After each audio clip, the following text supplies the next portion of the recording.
the other pieces, I was able to put the 2 risers in and get the battery slid into place with the bolts that are already in the riser. I gotta tell you, I struggled a little bit with this. I probably should have just tightened these bolts down and put the whole battery in with the riser together. I think that would have made life easier. Once I've done that, I'm gonna connect the display. I'm gonna go ahead and connect up all the wiring to it that needs to be connected. Remembering that your lowest amp draw cables need to go furthest away from the post. So the closest thing to the post, the closest thing to the battery, are these new 2-gauge 5-foot cables that I bought off of Amazon, and then the charger after that, and then any other ancillary connections.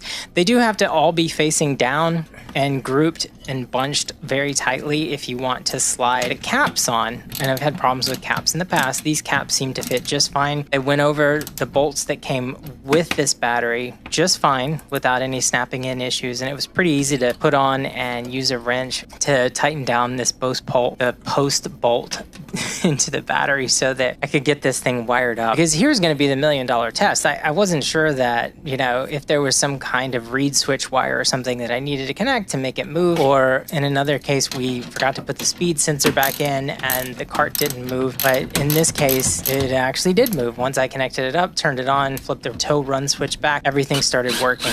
The bottom of this tray is plastic, so I used some self-tappers down here to screw into it with some gigantic size washers. I put in 3 bolts on each side of it, and I still don't have the battery itself tightened down, so I'm going to use this 3/8" ratchet from DeWalt. This is part of their Atomic series as well, and it's a, I don't think it's 3/8. I think it might be a 1/2" ratchet, but whatever it is, it works really well and saves a ton of time when you're doing stuff like this. Just make sure you thread everything first. I also got the vacuum back in there and got all the metal shavings cleaned up. If you don't do that, those metal shavings can actually rust in the bottom of the tray if water sits in there and cause problems later, so make sure you clean up your mess whenever you're doing that. And get the ratchet going again and go ahead and tighten down these M8 125 bolts that I had. And you can see me test it there to make sure it moves. Now, once I had the display cable run, I ran it through the golf ball holders. The owner of this cart doesn't golf at all and doesn't use those, and he said that would be a fine place to install. I put on the mounting bracket. I made sure that it was recessed far enough from the windshield, but the Yamaha battery meter